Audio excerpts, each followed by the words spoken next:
The low hum of the kitchen refrigerator filled the room. As I read the contract my wife thought I wouldn't understand. Still, I kept my fingers steady on the page, pretending the tremor in my chest was just the cold air. As that humming deepened, it felt like the house itself was holding its breath with me. While I listened, I realized the sound had been there through every lie I never questioned. The same hum followed me into the moment I finally accepted the truth of her betrayal. That's when I decided, quiet men don't seek revenge, they outlive the people who bet against them. Before the story begins, tell me, where are you watching from? I hope your day's gentle and calm. Please like, subscribe, and let's start our story together. Henry Callahan had reviewed the household finances the same way for nearly 5 decades, slow, steady, methodical, with a pencil tucked behind his ear and the soft hum of the kitchen refrigerator filling the quiet. The October afternoon light slanted across the table, catching the edges of neatly stacked bank statements. Nothing about the moment felt unusual, which was why the sudden thud of a folder slamming against the wood startled him more than he let show. Linda didn't sit. She didn't smile. She simply tossed the folder in front of him as if she couldn't stand to hold it another second. "Here," she said, "just sign it." Henry looked at the folder first, then at her. "What is it?" "A contract," she replied, already annoyed he'd asked a question. "You don't need the details, just sign." He opened it slowly, scanning the first page, his eyes narrowing at the vague language. Joint authorization, shared access, mutually agreed revisions, but nothing about what those revisions were. It was padded with soft legal fog, intentionally fuzzy. He took his time reading. That's when she delivered it, sharp, cutting, without even a flicker of hesitation. "You can't even read a contract anymore, Henry." The words struck harder than the folder had, not because she was loud, but because she was. Her tone was clipped, dismissive, the kind people use when they've already rehearsed the insult in their mind. Linda usually hid her irritation behind polite indifference, but this was contempt, pure and undiluted. Henry didn't look up immediately. He let the sting settle on its own. "I can read just fine," he said quietly, turning another page. "And I'm not signing something this vague." Linda's response came fast, sharp. "Of course, you always slow everything down. My life, my plans, everything. God forbid we move forward without analyzing every comma." He closed the folder gently, aligning it with the edge of the table the way he did with all paperwork. It wasn't the contract that unsettled him. It was the tone. A new edge, one he'd never heard from her in their 23 years of marriage. "Linda," he said, "what exactly is this supposed to authorize? It doesn't say." "It says enough," she snapped. "Just sign the thing. Honestly, sometimes I think you just enjoy being difficult." Difficult, that was new too. She'd never used that word on him before. Henry leaned back in his chair, studying her, not the contract. Her arms crossed tightly, her jaw tense, her eyes cold. She wasn't frustrated that he questioned the contract. She was angry he hadn't immediately obeyed. "No," he said calmly, "not until I understand it." Her reaction wasn't disappointment. It was fury. Controlled, simmering fury, the kind she clearly didn't want to show but couldn't hide either. She pushed herself away from the table, muttering something under her breath. Then, as if forgetting he was still watching, she pulled out her phone and began typing rapidly, thumbs moving with practiced confidence. Her face softened as she typed, something he hadn't seen directed at him in months. A private smile, small but real, flickered at the corner of her mouth. His heart didn't drop, it didn't even race. It simply shifted, like a floorboard giving way under his weight. "Who are you texting?" he asked gently. She didn't look up. Nobody. But Henry had spent his entire life reading people, employees, contractors, partners, competitors. He knew a lie not by the words spoken, but by the timing between breaths, and Linda's timing was all wrong. She tucked the phone away like someone hiding a tool after finishing a job. "Dinner will be late," she said flatly, already walking out of the kitchen. "I have things to do." The hallway swallowed her footsteps, but the tension remained. Heavy, coiled, cold. Henry exhaled slowly, letting his hand rest on the folder. He had always believed that problems in a marriage grew like cracks, slowly, silently, gradually. But this wasn't a crack. This was a hole that had already been carved out long before he noticed it. The contract wasn't random. The insult wasn't spontaneous. This wasn't new. It had been building. And Linda had simply stopped pretending. Henry looked toward the empty doorway, where she had disappeared, his fingers still resting lightly on the contract she expected him to sign without thought. Whatever she had been planning, he had just disrupted it. And the silence she left behind felt like the beginning of something far bigger, far darker, than a simple argument over paperwork. The morning after the contract incident, Linda moved around the house with a new kind of stiffness, polite, overly pleasant, but hollow in a way that made the back of Henry's neck tighten. She answered his questions with perfect courtesy, as if reading from a script. "Good morning, Henry. Did you sleep well, Henry? Let me know if you need anything." She sounded rehearsed, not warm, not real, just polite enough to hide whatever she didn't want him to see. Henry sat at his desk pretending to review some old insurance forms, though his eyes kept drifting to her. She walked by the doorway with a soft smile, too soft, the kind someone uses to cover resentment. That was when he noticed the first problem. The bank statements he kept neatly stacked in the drawer were gone. He pulled the drawer open again, slower this time, as if the missing papers might reappear on a second look. But they were gone, every statement from the last 3 months. He closed the drawer carefully, jaw tightening. Linda had never touched his desk. Never. She called it his territory and joked she didn't dare disturb his system. Yet now the papers had vanished. Just then a knock sounded on the front door. Henry pushed up from the chair, relieved for the interruption. Tom Weaver stood on the porch, hands shoved in the pockets of his old brown jacket, eyes narrowing the moment he saw Henry's face. "You look like you've swallowed a nail," Tom said as he stepped inside. "Something wrong?" Henry hesitated. For years, he had kept his marriage problems, when they surfaced, private. But this was no ordinary disagreement, and Tom was one of the few people who knew how to read legal shadows others overlooked. "It's Linda," Henry finally said as they sat at the kitchen table. "She brought me a contract yesterday, wanted me to sign it immediately." Tom's eyebrows lifted, and it was vague, too vague, and she got angry when I wouldn't sign. He paused, really angry. Tom leaned back slowly, the chair creaking beneath him. "What kind of contract are we talking about?" Henry retrieved the folder from the counter and slid it across. Tom skimmed it quickly, his expression tightening with every line. When he finished, he set the papers down with a quiet thud. "Henry, you need to watch the courthouse filings," Tom said, voice lowering. "This kind of wording, it's the kind people use right before shifting property or making financial moves you'd never approve." Henry felt a cold heaviness settle in his stomach. He had suspected something was wrong, but hearing Tom confirm the danger made it real. "I'll check the filings for you," Tom added. "Just stay alert." Before Henry could respond, the sound of footsteps approached.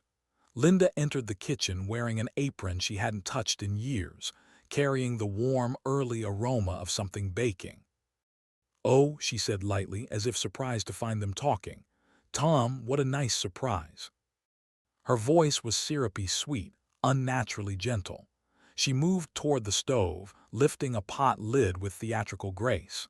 Steam rose, carrying the unmistakable scent of Henry's favorite stew, one she hadn't cooked in a decade. "I thought Henry deserved something comforting today," she said with a smile that never reached her eyes. Tom shot Henry a look, one that said this isn't kindness, it's strategy. Henry felt it too. The sudden sweetness wasn't apology, it was control. She was trying to soften him, to melt the resistance she felt the day before, but instead of easing his suspicion, it sharpened it. He forced a small smile. "Smells good." Linda beamed, pleased with herself, pleased with the performance she believed he was buying. She turned away to check the oven, humming softly, pretending this morning was normal. Tom leaned closer and whispered under his breath, "She's trying to reset the board." Henry didn't reply. He didn't need to. His unease had grown into certainty. After Tom left and Linda busied herself with dinner preparations, Henry walked to his study with steady steps. He closed the door, pulled out the contract once more, and placed it under the copier he kept for old receipts and personal records. The machine hummed softly as it printed a perfect duplicate. He folded the copy carefully, slid it into an envelope, and tucked it behind a stack of old blueprints only he touched. The original went back into the drawer, but the copy was his insurance, his protection, his first silent step in understanding whatever Linda was planning. When he walked back out into the hallway, he could hear Linda humming to herself, the same forced melody, too cheerful, too controlled. He paused at the doorway, watching her from a distance, as she set the dinner table with exaggerated care. Something was happening beneath the surface, something orchestrated, calculated. And Henry felt, with sudden clarity, that the contract wasn't the beginning of her plan. It was just the first piece she'd let him see. The house was unusually quiet that evening, the kind of quiet that feels staged rather than peaceful. Henry walked down the hallway toward the kitchen, planning to pour himself a glass of water before bed. But as he approached, he slowed. Linda's voice drifted softly around the corner, low, hushed, tense. "No, he hasn't signed yet," she whispered. "But he will. He's old. He'll give in." The words hit Henry with a blunt force he hadn't expected. Not anger, something colder. The kind of cold that sinks deeper than rage ever could. He froze, listening, his breath thinning. "Trust me," she continued. "It's only a matter of time. He can't keep up with all this." Henry stepped back quietly, allowing the hallway shadows to swallow him. The disrespect wasn't impulsive. It wasn't born in frustration. It was calculated, deliberate, spoken with certainty to someone who expected updates. She wasn't venting. She was reporting. He waited until he heard the click of her phone closing before making his presence known. He walked into the kitchen with a slight shuffle, letting the floor creak beneath him. Linda looked up quickly, too quickly, her expression smoothing into practiced calm. "Oh," she said, "did you need something?" Henry kept his voice soft, slightly unfocused on purpose. "Just couldn't sleep. Thought I'd get some water." Linda watched him carefully, her eyes tracing every movement, searching for signs of confusion. When he paused, pretending to recall where the glasses were kept, she stepped in immediately. "Here," she said, taking one down for him. "Let me help." The way she spoke, slow, overly patient, confirmed everything he feared. She wasn't just pushing him. She was positioning him, preparing for something legal, something that required him to appear incompetent. He let his hand tremble just slightly as he took the glass, not out of fear, but to see how she'd react. Her eyes flickered with satisfaction. "There you go," she said, that rehearsed sweetness slipping into place again. "Just ask if you need anything." Henry nodded and shuffled back toward the hallway, maintaining the act until he reached the safety of his study. Once there, he closed the door and let his posture straighten, his eyes sharpening. So that was her angle. She wanted him to look slow, uncertain, unable to understand paperwork, unable to make decisions. The contract wasn't the only trap. It was part of a larger structure she was quietly assembling while assuming he would never see the pieces. Henry opened the drawer where he had placed the copied contract. He slid it out, smoothing the pages beneath the lamplight. Every vague clause now felt like a brick in a wall she was trying to build around him. He didn't hesitate. He pulled out his phone and searched the contact list for Emily Rhodes, his goddaughter and attorney, sharp-minded, direct, and loyal in a way few people were anymore. He snapped photos of the entire contract, page by page, making sure each corner was clear. Then he composed a short message. "Need your eyes on this. Something feels wrong. Please review urgently. Henry." He hit send. The response came faster than he expected. Emily must have been awake, maybe reviewing case files, maybe sensing something in the tremble of urgency in his message. A few minutes later, his phone buzzed. "Henry, these clauses are not normal, especially sections 3, 7, and 9. Do not sign anything. Call me tomorrow morning. We need to talk immediately." A cold shiver ran down his spine, not from fear but from confirmation. His instincts were right. Linda wasn't simply acting strange.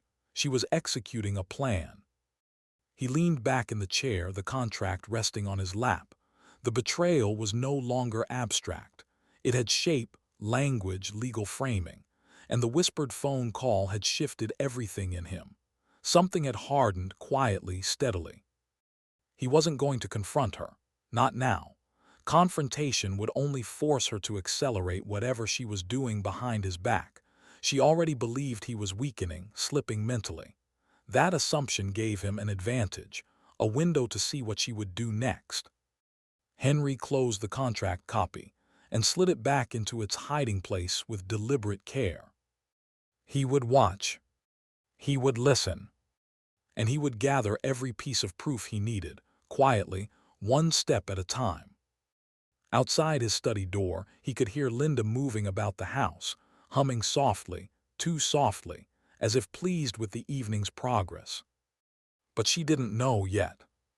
Henry was awake now, and he was done letting things happen in the dark. He turned off the lamp, letting the room fall into shadow, his resolve settling like stone. While Linda plotted his undoing, Henry began preparing. For a battle she didn't know he had already started.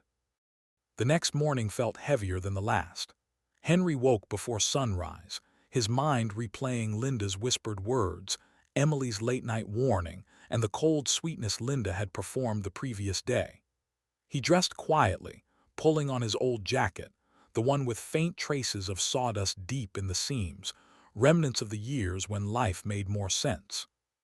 He didn't tell Linda he was leaving. He simply stepped out, closing the door gently behind him, and drove toward the courthouse district where he'd spent more hours than he ever wanted back when he ran his construction company. The buildings hadn't changed, same red brick, same worn steps, but today they felt hostile, foreign.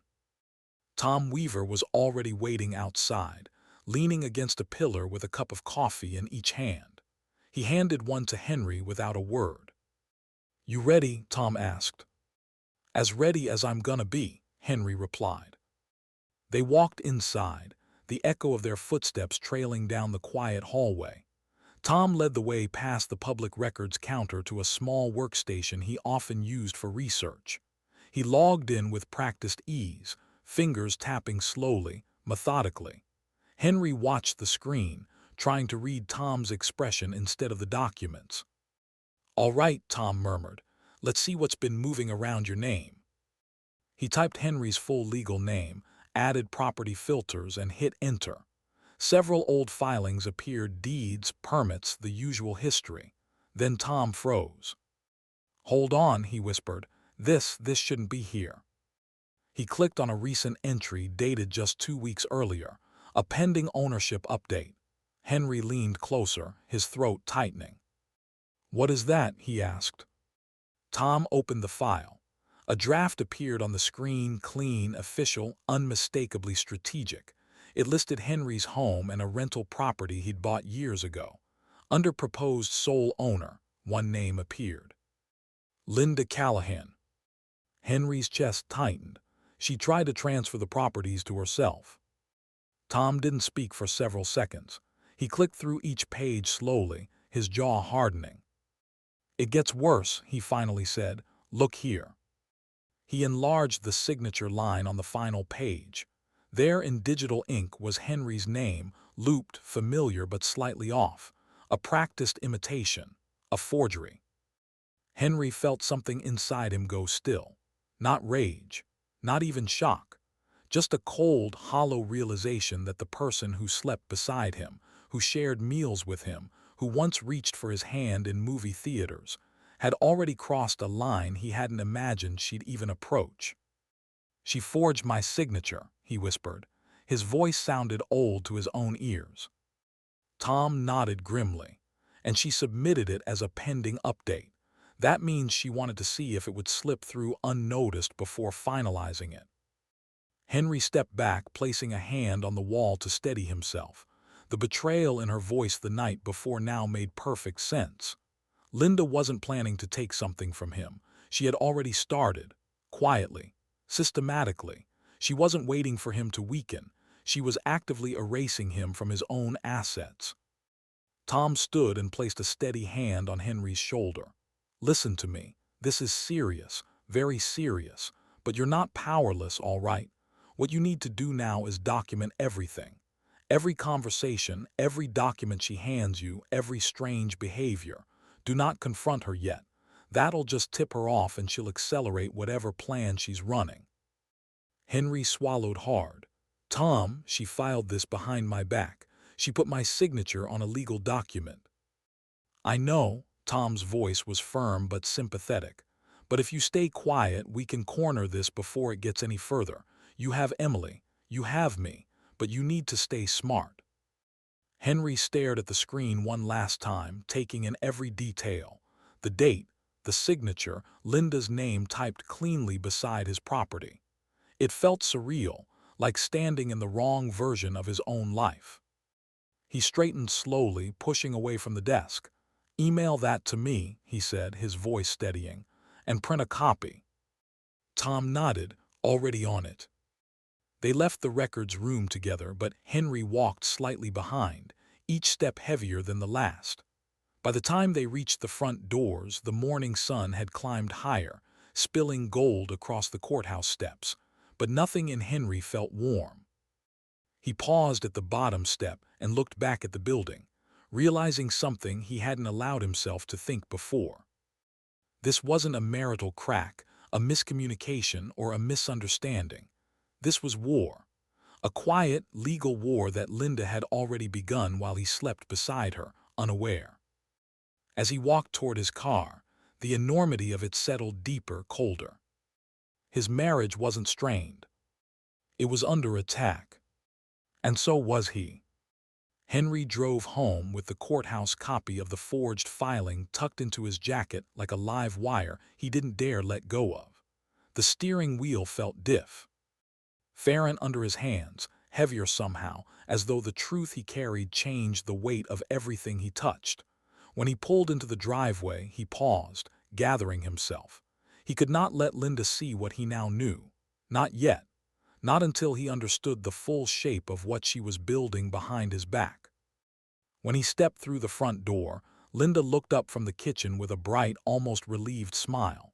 She studied his face quickly, too quickly, searching for signs of confusion, weakness, resignation. Henry made sure she found exactly what she expected. He relaxed his shoulders, softened his expression, and let out a tired sigh as he hung his coat, forcing a slight hesitancy into his movements. "There you are," Linda said lightly, wiping her hands on a towel as she approached.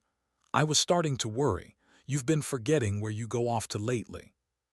The jab landed, but Henry only nodded, pretending not to notice. "Just needed some air," he murmured.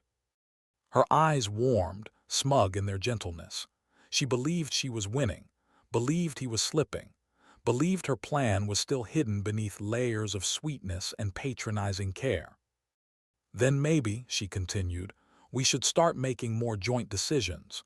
You know, handling things together, finances, paperwork, just to make life easier." Easier. The word tasted sour to him. He could see the trap plainly now. She wanted oversight, control, documentation that showed she was the one guiding him. A narrative of competence for her, decline for him.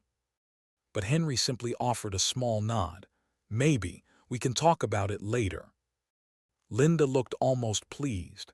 She returned to her cooking with renewed confidence, humming again, the same rehearsed tune he had heard before.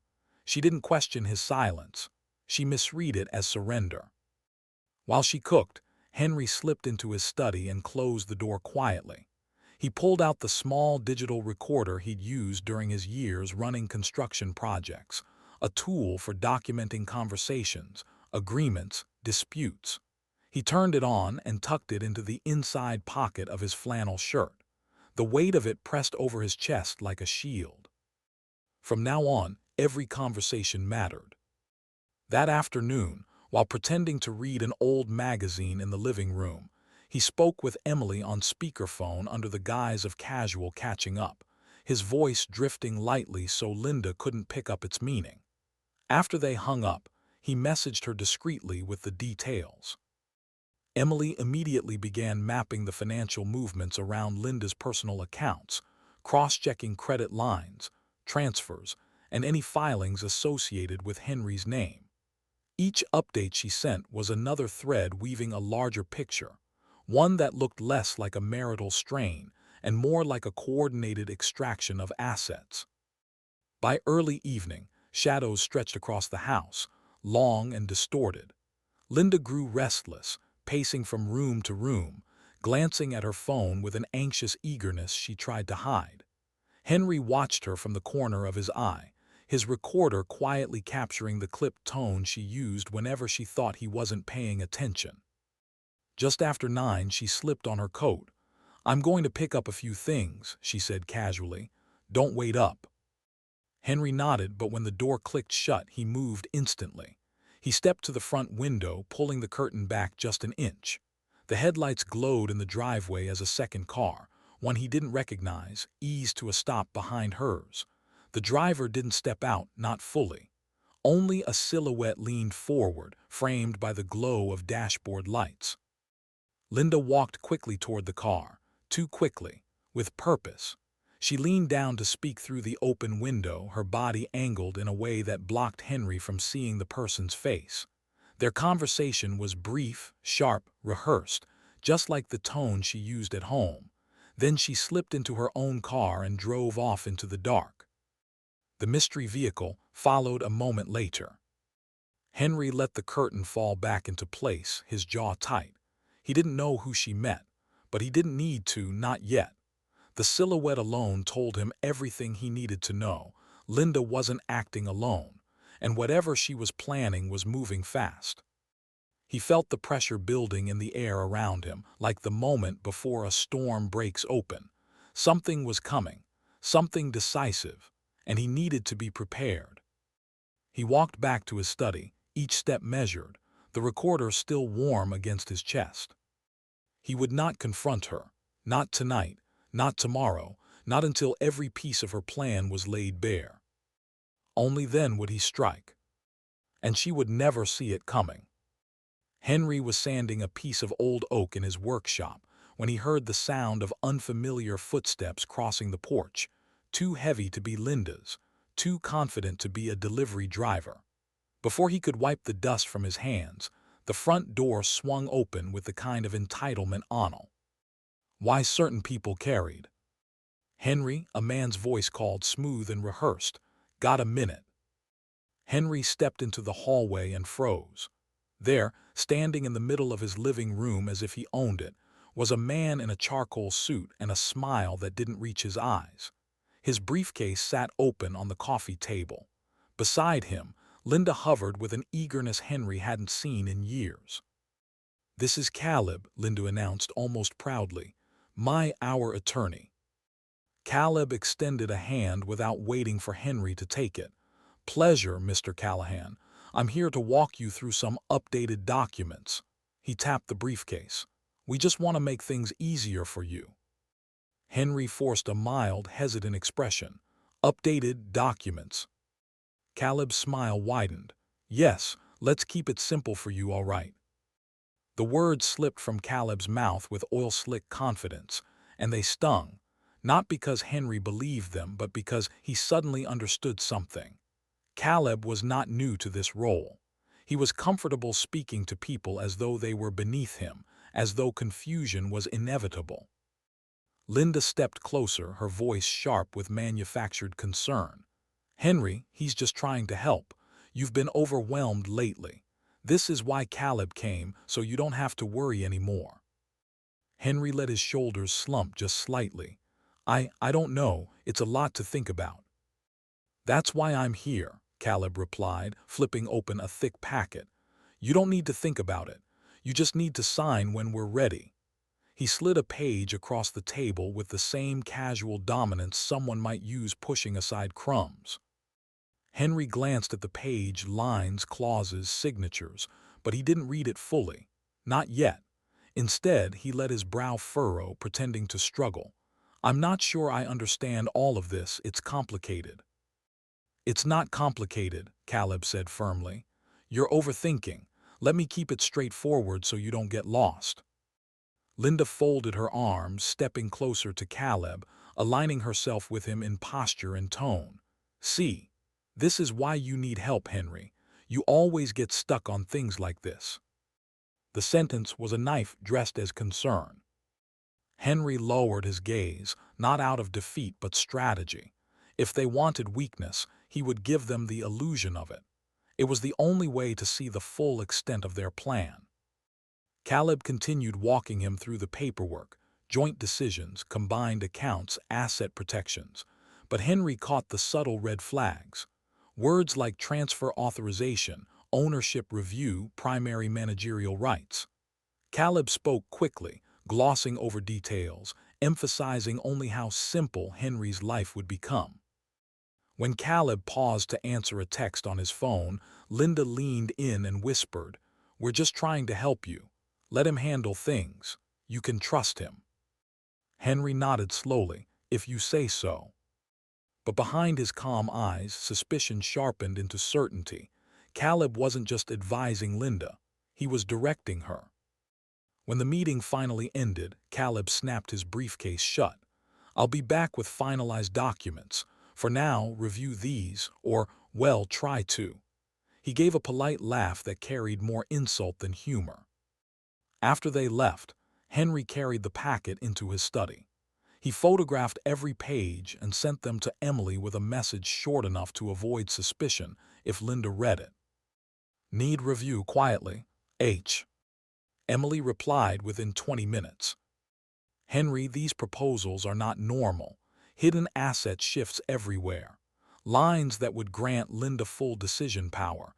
Some that could invalidate future objections. This is coordinated. He's dangerous." Henry read the message twice, then once more. The workshop hum, the clicking clock, even the distant sound of Linda washing dishes, all faded beneath the weight of Emily's warning. Caleb wasn't just a lawyer. He was the architect, the strategist, the one who had given Linda the language, the paperwork, and the confidence to move against him, the one positioning her to seize everything when the moment came. Henry placed the packet into a drawer and closed it softly, not out of defeat but out of preparation. He straightened, the quiet resolve inside him shifting from defense to strategy. He would not confront Caleb. He would not confront Linda. Not yet. Not until he had every piece of proof, every document, every line neatly lined up. Then he would strike. And when he did, it would be legal, final, and devastating. For the next 2 days, the atmosphere inside the Callahan house shifted in a way Henry could feel even before he could name it. Linda no longer bothered pretending to tread gently around him. Her politeness evaporated. In its place came a bolder confidence, almost arrogance, as though she had crossed some internal threshold and decided she no longer needed to mask her intentions. "Where did you put the mail, Henry?" she asked one morning, her tone sharp, assessing. "You keep misplacing things lately." She watched him closely each time she spoke, waiting for signs of confusion, waiting for him to stumble over details. When he paused intentionally, pretending to recall whether he'd put the envelopes on the counter or the table, her lips curved in a small, victorious smirk. "There," she murmured, as if confirming something to herself. "That's what I mean." Henry let her believe it, let her settle into the illusion that he was slipping. The arrogance growing in her voice was almost dizzying to witness, but it served him. Arrogance made opponents sloppy. By late afternoon, while Henry raked leaves in the backyard, Linda stood on the porch with her phone pressed tightly to her ear. She wasn't whispering this time. Confidence had made her careless. "I told you he's getting slower," she said, pacing. "You need to draw up the next transfer. No Caleb sooner. If we wait too long, he might start asking questions." "Yes. Yes, I can push him again." The name Caleb struck through the crisp autumn air like a blade. Henry's grip on the rake tightened, but his expression stayed neutral. He dragged another line through the leaves, slow and steady, letting the words sink deeper, cementing the truth he already knew. They were accelerating now. The pressure was coming from Caleb, and Linda was obeying.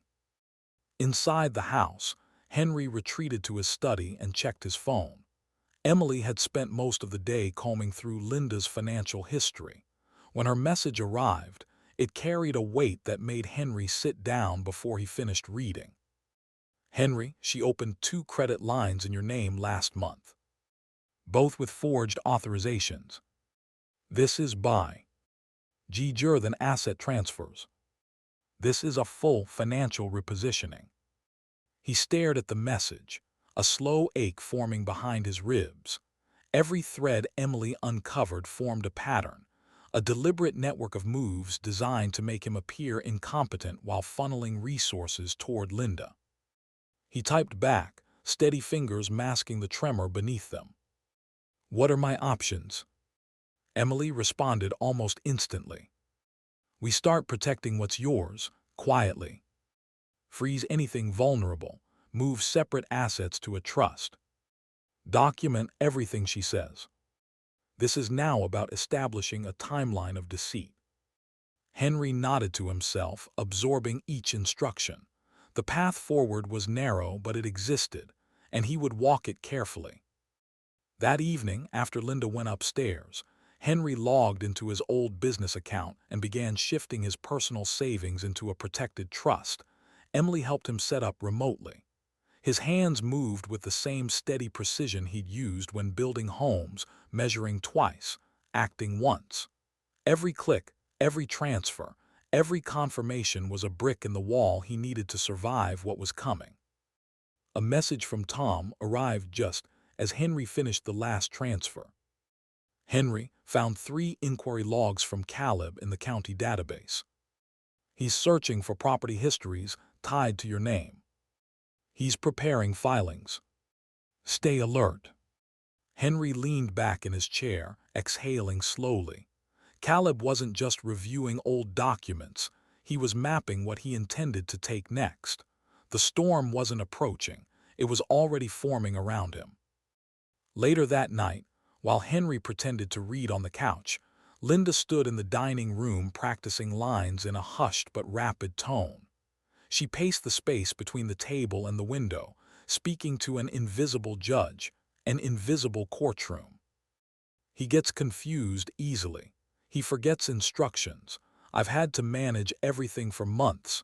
He's not capable of handling legal or financial matters. I'm only trying to protect our home."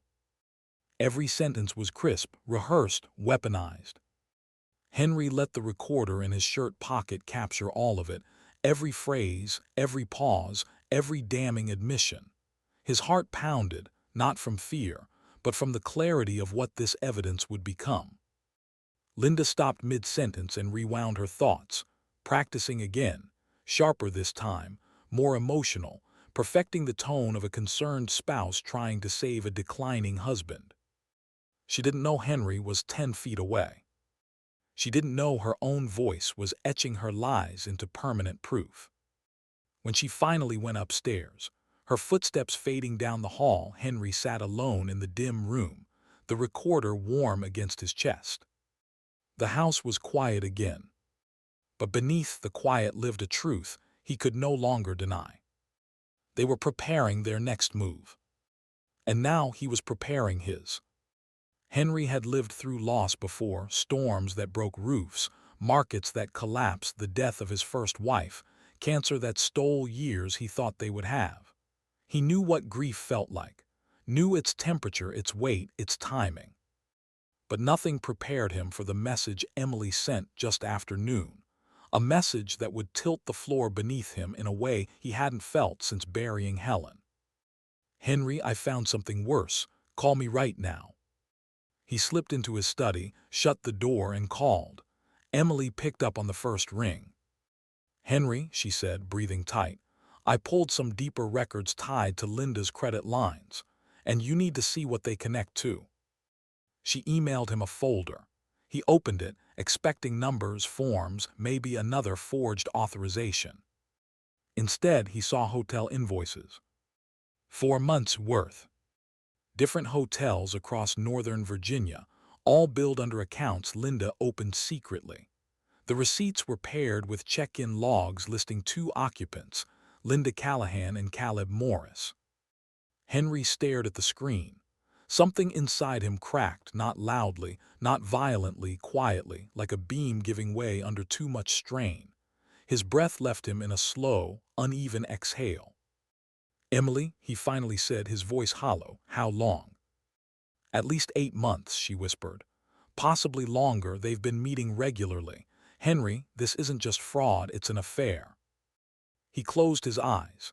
Images he did not want pushed in. Linda smiling at Caleb, Linda leaning in clothes, Linda whispering not out of fear but out of intimacy. Every sweetness she had denied him for years now given to someone else. And not just someone else, Caleb, the very man helping her dismantle his life. His hand trembled against the desk. Emily continued gently, "There's more." She sent a second folder. Emails, dozens of them, some from Caleb's professional address, some from private accounts. Henry forced himself to read. "We'll get the incompetency angle through the first petition. The contract is step 1, softened language to ease him into signing. Once the transfers go through, you'll hold everything. My cut remains the same. Do. Worry he trusts you, use that." Henry stopped breathing for a moment. The unsigned contract, the vague language, the push to make him seem confused, it all snapped into clarity. It had never been about simplifying life. It was a setup, a staged incompetence narrative for a divorce ambush that would leave him with nothing. And Caleb intended to profit from it. Emily spoke again, quieter this time. "Henry, this was organized. They planned every step. The hotel receipts coincide with major document dates. They plotted the contract, the petition, the financial shifts, everything." Henry sat back in his chair, staring at the emails, the receipts, the timeline mapping months of secret meetings. He wasn't just being betrayed financially. He wasn't just being targeted for incompetence. His wife, his partner of 23 years, had been sleeping with the man helping her erase him. His vision blurred. Not with tears, those would come later maybe. Right now he felt something colder, a deep, hollow ache that ran down to the bone, spreading slowly like frost. He whispered almost to himself, "She didn't just want my assets, she wanted me gone." Emily said softly, "Henry, I'm so sorry." He nodded, though she couldn't see it.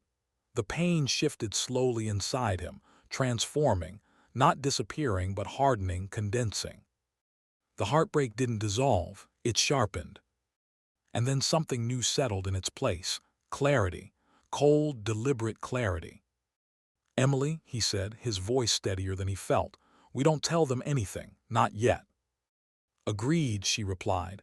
"Their confidence is a weakness, they think you're unaware." Yes, their arrogance, that was the real opening.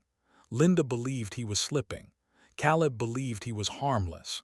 They assumed the groundwork was hidden, their lies protected by secrecy and the facade of concern.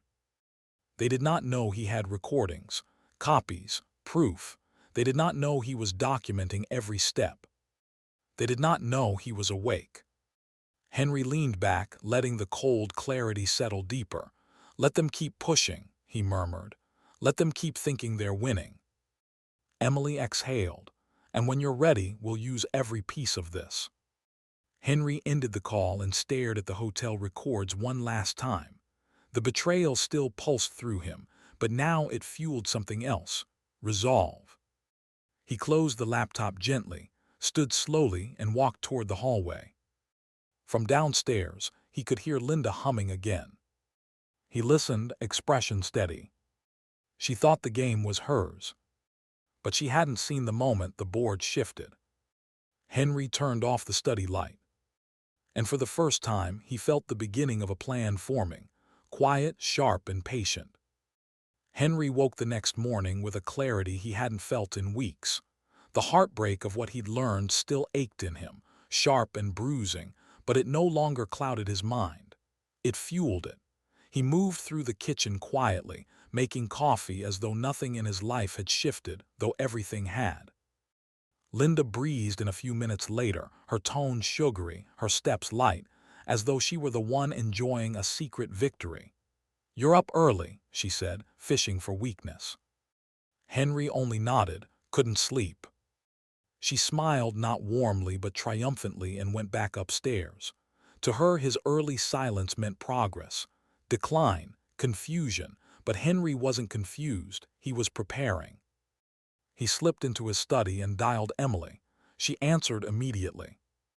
"Ready to take the next steps?" she asked. "Yes," Henry said, "whatever we need to do." Emily walked him through the process. One by one, they froze the accounts Linda had been quietly siphoning from, joint lines that she had access to, credit extensions tied to forged signatures, anything she could pull from without his knowledge.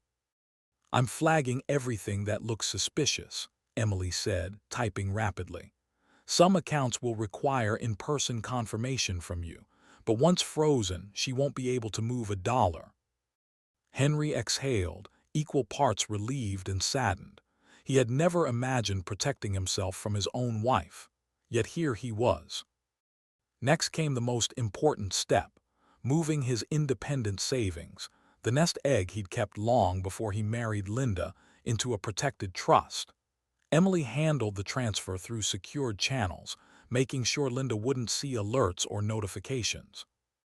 Once completed, Emily said, "This trust is out of her reach. She can't touch it, challenge it, or access it in divorce proceedings. It's yours." Henry stared at the confirmation screen, feeling something loosen inside his chest. Not victory, just safety.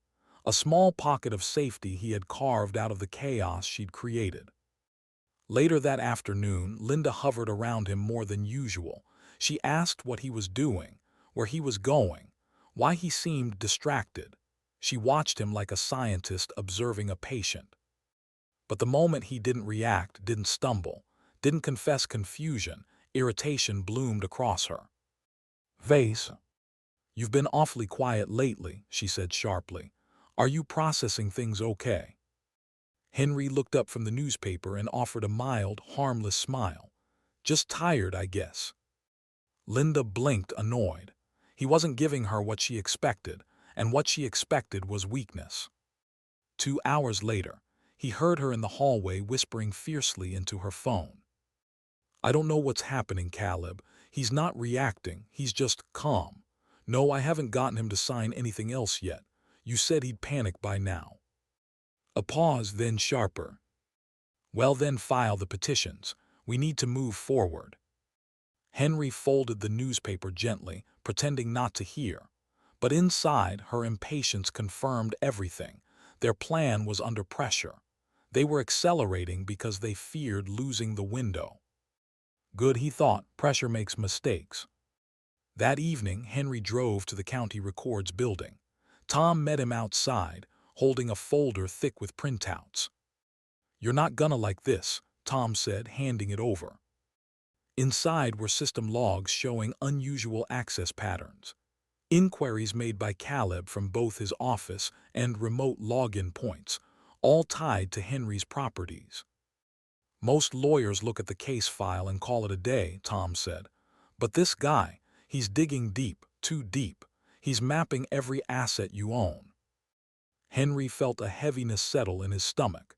He's preparing for the divorce filing. Tom nodded. And not just that, he's trying to predict what you'll fight for. He wants to be ahead of every argument. The realization stung, but only for a moment. Then it sharpened him further. If Caleb wanted to anticipate him, Henry would give him a version of himself easy to predict, slow, confused, unaware, while the real planning happened beneath the surface. Back home, after Linda went upstairs for the night, Henry sat at the dining table with a small lamp glowing beside him. He pulled out his file of property deeds, the original documents, the ones listing him as sole owner long before Linda came into his life, and began making certified copies. Each copy was a safeguard, a counterweight to the forged transfer Caleb had slipped into the system. As he worked, he felt the emotional toll gathering inside him. The heartbreak hadn't lessened. It had simply moved, settling deeper, becoming part of his resolve. Preparing for a courtroom confrontation with the woman he once loved felt like walking toward a cliff edge with full awareness of the drop. But he would walk it anyway. For truth, for dignity, for survival. He stacked the final deed into the folder and closed it gently. In the quiet house, he could feel something shifting. Linda tightening her trap, Caleb accelerating the timeline, the legal storm forming just ahead. Henry inhaled slowly. He wasn't afraid. He was readying himself for the moment everything would collide. The envelope arrived on a gray Tuesday morning, thin, official, stamped with the courthouse seal. Henry found it propped neatly against the front door, as if someone had placed it there with deliberate care. He knew before he opened it what it contained. He had been waiting for this moment, bracing for it like a man who feels a storm tightening in the air long before the first crack of thunder. Inside was the petition. Petition for determination of incapacity. The words sat heavy on the page, cold and clinical, accusing him of mental decline, instability, inability to manage finances. He read the lines slowly, letting them sink in. They described a man who couldn't follow conversations, who forgot dates and names, who was confused by simple paperwork. A stranger. Someone who wasn't him. He closed the folder gently, steady hands betraying none of the tightening in his chest. What stung wasn't the accusation.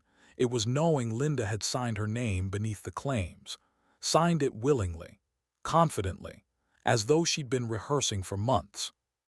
Moments later, footsteps descended the stairs. Linda appeared in the hallway with a brightness that didn't belong in a house where such a document had just been delivered. "Oh," she said lightly, feigning surprise. "You got the mail." Henry lifted the envelope but said nothing. Her eyes flicked to it, then to him, reading his expression. When she saw no anger, no panic, a small, triumphant smile tugged at her mouth. "It's for the best," she said softly. "You need help, Henry. This will protect you." The words were poison wrapped in cotton. He nodded faintly, playing the part she expected, confused, slow, accepting. When she left the room, he exhaled and pulled out his phone. Emily answered before the first ring finished. "It came," Henry said. "I know," Emily replied. "I saw the filing hit the system an hour ago, and Henry, there's more." Caleb attached supporting documentation. He closed his eyes. "What kind?" "Fabricated notes," she said. "Claims that you were disoriented during meetings. Statements that you couldn't understand basic explanations. He even wrote that you appeared frightened by paperwork. It's all designed to paint a pattern of decline." Henry rubbed his forehead, steadying himself. Hearing it aloud made the betrayal sting anew.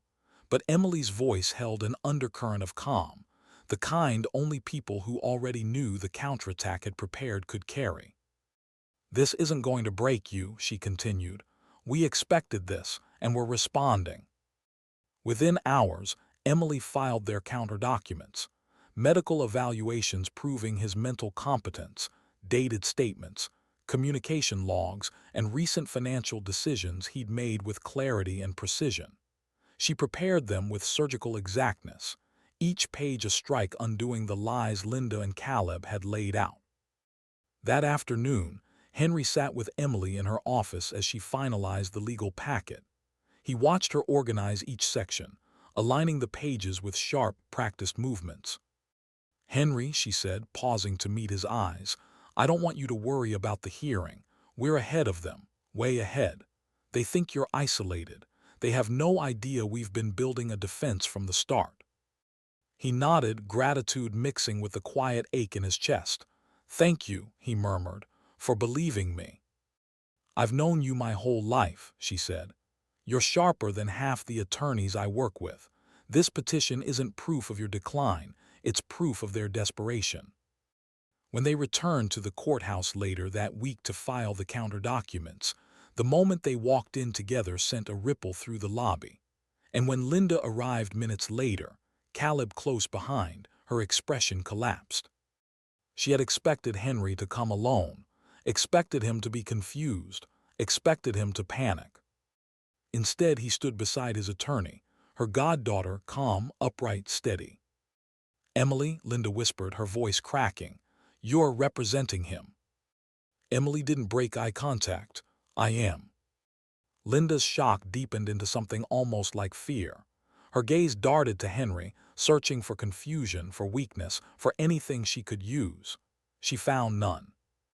Caleb, however, stepped forward with a polished grin that didn't match the tension in his jaw. "This doesn't change anything," he muttered under his breath, leaning toward Linda. "Stay aggressive. We expected pushback." But his voice carried. Henry heard every word. For the first time in weeks, Henry felt something shift, not in the house, not in the courtroom, but inside himself. A tide turning, a balance he hadn't realized was so close tipping in his favor. They thought they had cornered him. But now they were the ones reacting. And the more they pushed, the more their confidence cracked at the edges. Henry looked at the courthouse doors ahead, the path to the next battle forming clearly in his mind. He squared his shoulders. The storm was approaching, but he was no longer standing in it unprepared.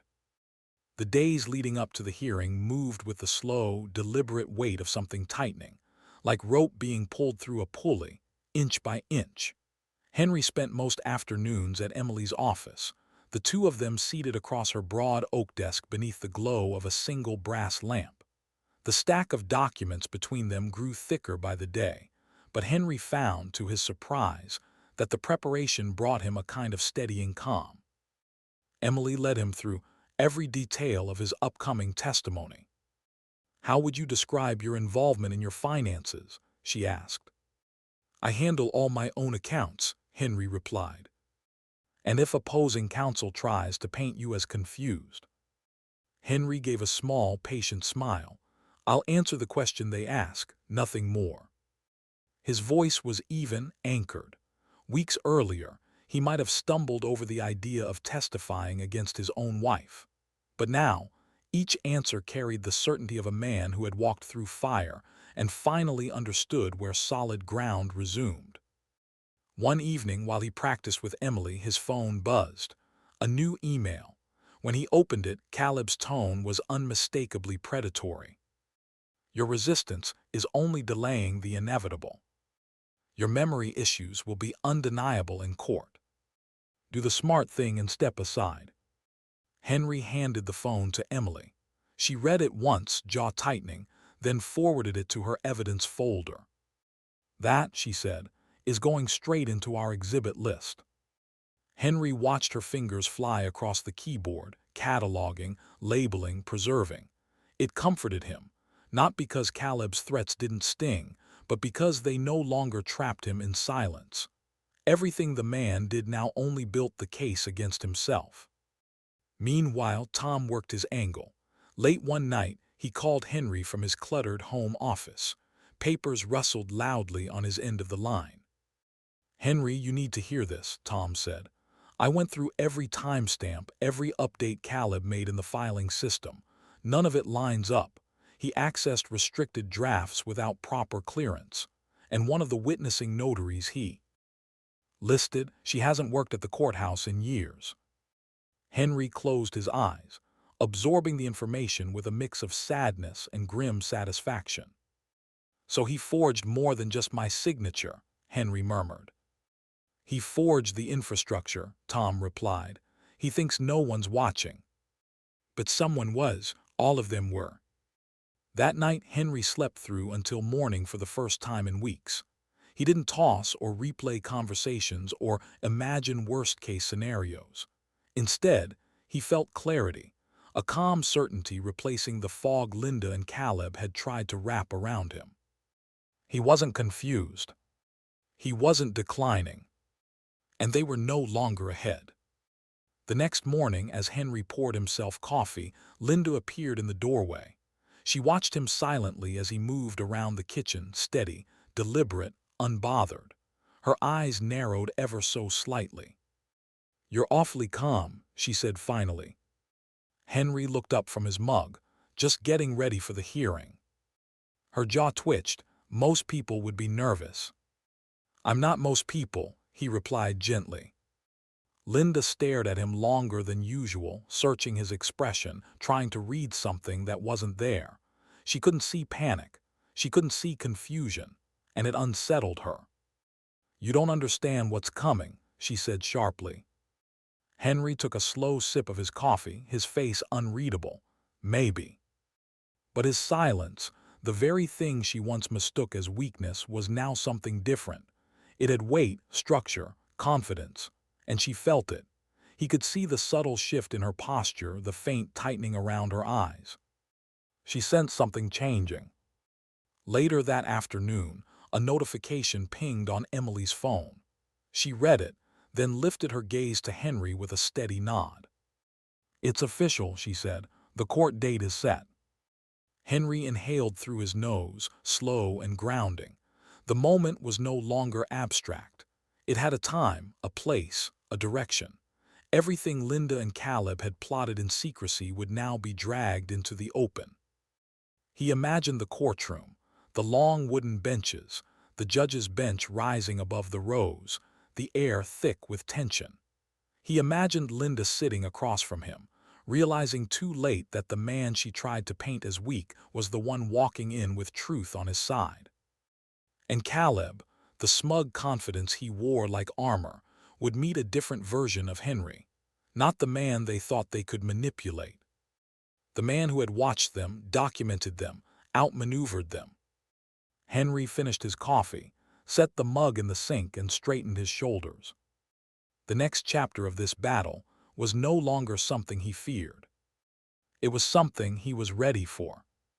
The courtroom felt colder than Henry expected. Not icy, just stripped of warmth, stripped of illusion. Everything inside it seemed designed to reveal truth by removing comfort. Dark wooden benches, a high ceiling that amplified silence, a judge's bench that felt unmovable, like stone carved into authority. Henry sat beside Emily at the respondent's table, hands folded, posture steady. Linda and Caleb sat across the aisle, Linda's chin lifted high, confidence radiating off her in waves. Caleb leaned toward her, whispering last-minute instructions, his eyes bright with the smug certainty of a man who believed he had already won. Judge Holt entered with brisk steps, her robe swaying behind her. She was a woman known in the county for her blunt efficiency, and today her tone matched the mood in the room. "Let's begin," she said, settling into her seat. Caleb rose first. Of course he did. "Your Honor," he began smoothly, "we are here to establish that Mr. Henry Callahan is no longer capable of managing his affairs. We have documented his confusion, observed patterns of decline." Emily rose before he could finish. "Your Honor, we're prepared to respond." Judge Holt gestured for her to continue. Emily stepped forward, her voice calm, clear, unshakably controlled. "Before addressing the claims of incompetence, we need to introduce evidence that fundamentally alters the nature of this proceeding." She lifted a manila folder, thick with documents. "These are property transfer drafts entered into the county system under Mr. Callahan's name, transfers he neither authorized nor signed." Linda stiffened. Caleb shifted slightly but kept his expression neutral. Emily continued, "Your Honor, these drafts list Mrs. Linda Callahan as the sole proposed owner of 2 significant properties. And this," she held up the final page, "is the signature supposedly belonging to Mr. Callahan." She handed a copy to the clerk. Judge Holt examined it closely, her brow tightening. "Mr. Callahan," the judge asked, "is this your signature?" Henry stood slowly. "No, Your Honor, it is not." Emily nodded. "Forensic review confirms it was copied and altered, a forgery." A ripple passed through the courtroom. Linda's shoulders dropped a fraction. Caleb's jaw stiffened. Emily did not slow. These transfers were filed as pending updates, without Mr. Callahan's knowledge, filed by someone with authorized system access. Judge Holt looked sharply at Caleb. "Mr. Morris, were you involved in preparing or submitting these documents?" Caleb lifted his chin. "Your Honor, we were merely exploring options." Emily cut him off, her voice still controlled but colder now. "Then perhaps you can explain these." She opened a second folder, emails, dozens of them. "These communications," she said, handing them to the clerk, "are between Mr. Morris and Mrs. Callahan. In them, Mr. Morris instructs her on how to portray Mr. Callahan as mentally incompetent, when to push him to sign documents, and how to expedite asset transfers." Linda blanched, color draining from her face. Caleb stepped forward quickly. "Your Honor, these emails, this is taken out of context, we were."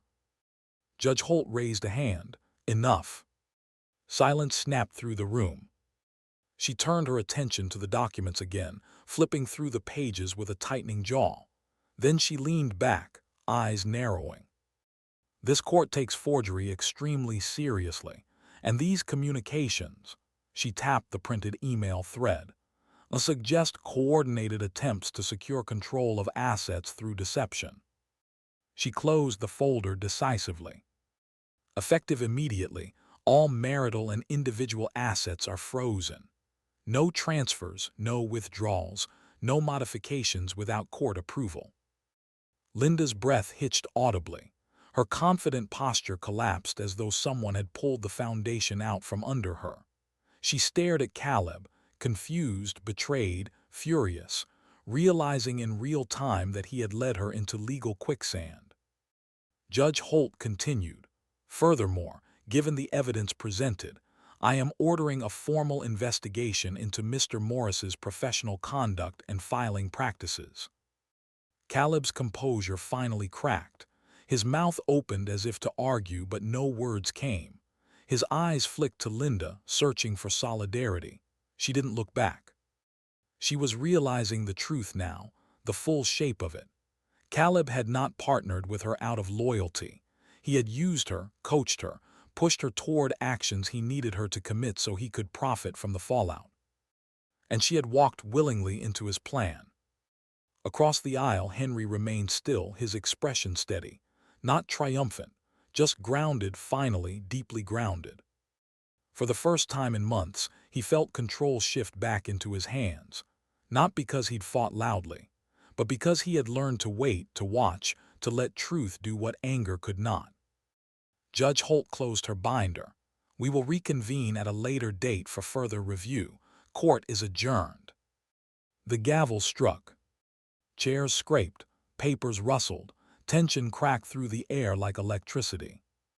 As Henry stood, he saw Linda staring at him, not with confidence, not with contempt, but with a dawning, terrified understanding. The ground she thought she owned had shifted beneath her feet, and the man she underestimated was no longer standing in her shadow. The courthouse parking lot emptied slowly, cars rolling out one by one, leaving long shadows stretched across the pavement. Henry stood near his truck, the crisp November air brushing against his face as he watched Linda and Caleb walk toward their car several spaces away. Their steps were fast, sharp, frantic. The collapse of their confidence inside the courtroom had followed them out like a storm cloud. He didn't have to strain to hear them. Linda's voice cracked first. "You told me this would work. You said the judge wouldn't look deeply at the transfers. Caleb rounded on her, his mask slipping. No calm, no polished charm, just anger. And you were supposed to control him. You said he was confused, compliant, your words, Linda. Don't blame me because you couldn't handle him. Linda's breath came fast, uneven. You pushed me into this. You said the transfers would be easy. You said no one would question it. Caleb stepped closer, lowering his voice through clenched teeth. And don't you dare try to turn on me now.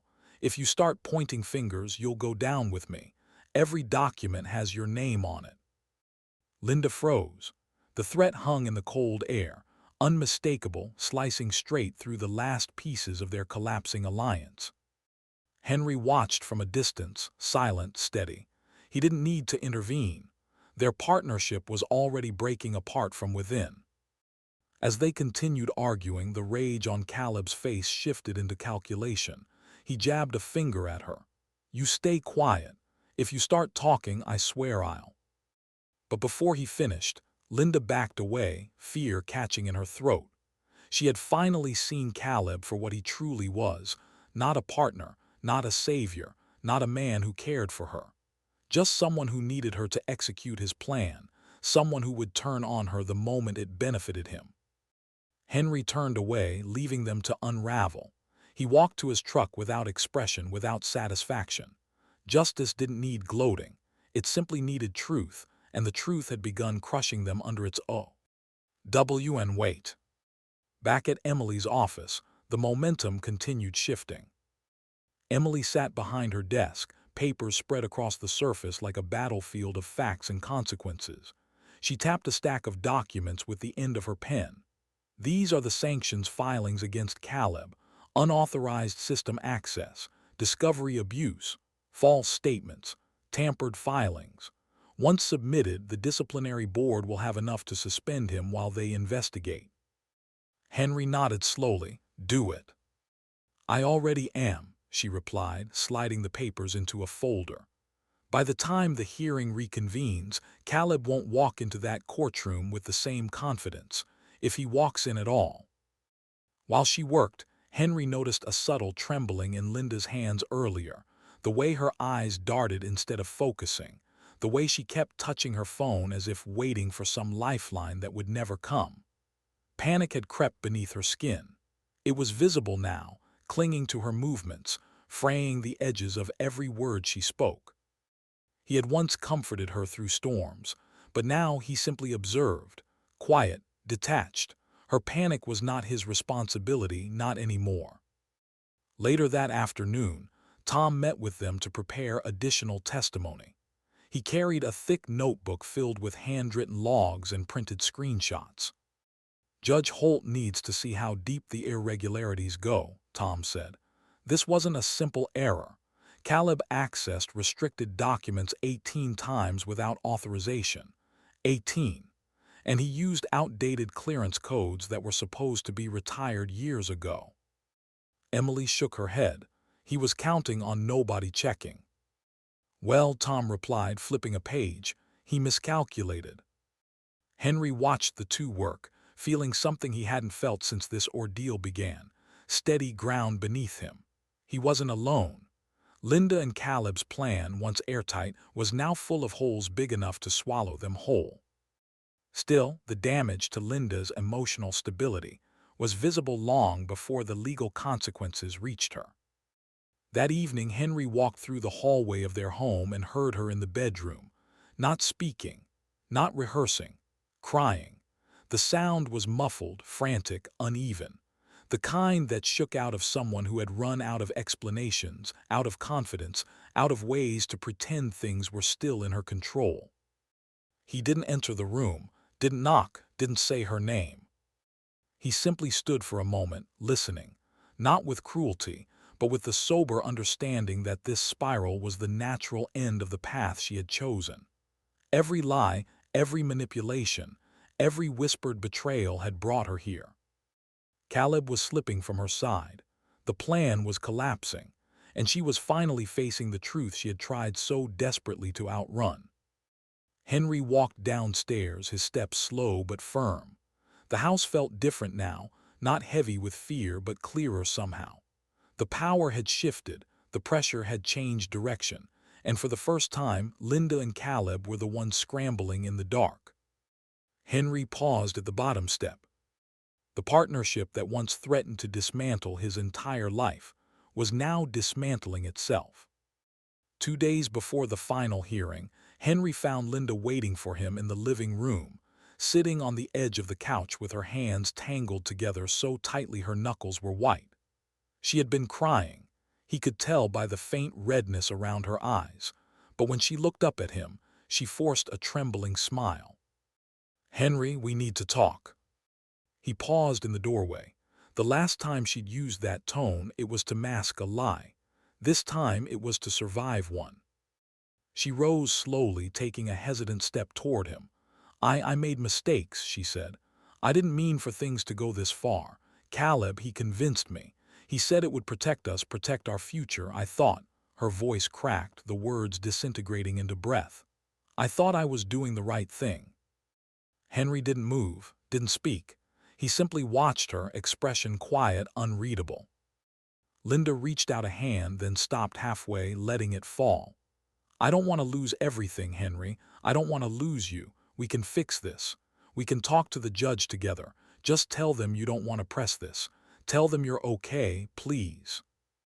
Her desperation filled the room like fog, thick and suffocating. But Henry stood still, letting her words drift past him without landing. The betrayal she was trying to rewrite couldn't be undone by tears, by fear, or by a scrambling attempt to retreat from consequences that had already been set in motion. He offered no anger, no comfort, no forgiveness, just silence, a silence that told her more than any speech could. The realization hit her slowly, first in her eyes, then in her shoulders. She sank onto the couch again, defeated. The apology had come too late, too shaped by self-preservation to be genuine. Henry turned and walked away, leaving her sobs echoing faintly behind him. Upstairs, Emily worked across a long table, strewn with folders, timelines, screenshots, printouts, audio logs. She didn't look up as he entered. She was deep in concentration, refining their evidence packages into tight, surgical presentations. "These need to be airtight," she said, tagging sections with colored tabs. "Judge Holt will scrutinize everything, but if we present this correctly, there's no way Linda or Caleb can twist the narrative." Henry leaned beside the table, watching her organize years of betrayal into clean, chronological order. "How bad do you think this will get for them?" Emily didn't soften her tone. "Very bad, especially for Caleb." Down the hallway, Linda's voice rose again, soft, panicked, cracking. She wasn't rehearsing anymore. She was unraveling. And Caleb, sensing his grip loosening, grew reckless. He called Linda 3 times that afternoon. Henry didn't need to hear the words to understand the tone, sharp, pressuring, escalating. "You do not turn on me now," Caleb snarled through the phone during one call Henry overheard from the kitchen. "If you break, we both go down. You need to push back. Do you understand? Push him. Push the narrative. Stay aggressive." Linda's voice shook. I can't. Not after what the judge saw." "You have no choice," Caleb hissed. Henry listened, not from hiding but with quiet detachment.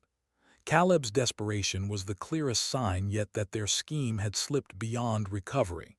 He was pushing Linda harder, but she no longer had the strength or the certainty to follow him. Meanwhile, Henry remained one step ahead. He reviewed every document Emily compiled, replayed every audio recording Linda had unknowingly provided, organized every piece of correspondence into labeled folders. What once felt overwhelming now felt methodical, predictable. He wasn't reacting anymore. He was preparing. On the eve of the pretrial review, Judge Holt began assessing the full case file, dozens of pages submitted from both sides. The courthouse clerk called Emily to confirm receipt of sealed exhibits. Everything now rested in the judge's hands. "She's going through it line by line," Emily told Henry. The transfers, the forged signature, Caleb's emails, the hidden accounts. She's not rushing anything. Henry nodded. Judge Holt was known for being meticulous. That worked in their favor. That night tension hung thick over the Callahan home. The air felt brittle, as though one wrong movement might shatter it. Linda tiptoed around the house, her eyes swollen, her steps unsure. Every creak of the floorboards made her flinch. Every vibration of her phone made her jump. Henry, however, moved with quiet steadiness. He cooked himself dinner, cleaned the dishes, sat at the table and reviewed his notes one last time. His mind felt focused, clear, resilient in a way he hadn't known months ago. Everything that had once threatened to destroy him now strengthened him. For the first time in this long, painful battle, Linda wasn't the one studying him. She was the one who couldn't understand him. As midnight approached, Henry turned out the lights and stood at the window, looking at the darkened street, the courthouse building faintly visible in the distance through bare winter branches. Tomorrow, everything would tighten. Tomorrow, the fight they had tried to conduct in secrecy would unfold under the scrutiny of the law. And Henry felt something settle deep within him. He was ready. The morning of the hearing felt colder than the others, as if the temperature itself had dipped in anticipation of what was about to happen. Henry walked into the courthouse beside Emily, steady and quiet, his steps measured. He was no longer walking into their trap. He was walking into the moment it collapsed. Inside the courtroom, Caleb was already standing, adjusting his cuffs with that same rehearsed confidence he wore like armor. Linda sat beside him, but her posture had changed. No straight spine, no poised smile. She looked smaller somehow, her hands curled together, eyes darting nervously toward the judge's bench. Judge Holt entered, her expression set in that firm neutrality Henry had come to respect. The room settled into silence. "Counsel," she said, "let's proceed." Caleb stood immediately. "Your Honor," he began, projecting smooth authority, "we are presenting documentation that establishes Mrs. Callahan as the sole rightful owner of all marital property. Mr. Callahan relinquished ownership voluntarily through several agreements." Emily rose before he could finish. "Objection! None of those agreements are legitimate." Judge Holt tilted her head. "Explain." Emily approached the bench with a set of folders she handled with the precision of someone carrying evidence that could burn through lies like flame through paper. "Your Honor, opposing counsel submitted filings last month claiming that property ownership had already shifted to Mrs. Callahan. Those filings contain irregular signatures, altered language, and timestamps that do not match. Authorized document creation." She placed the original deeds on the evidence table.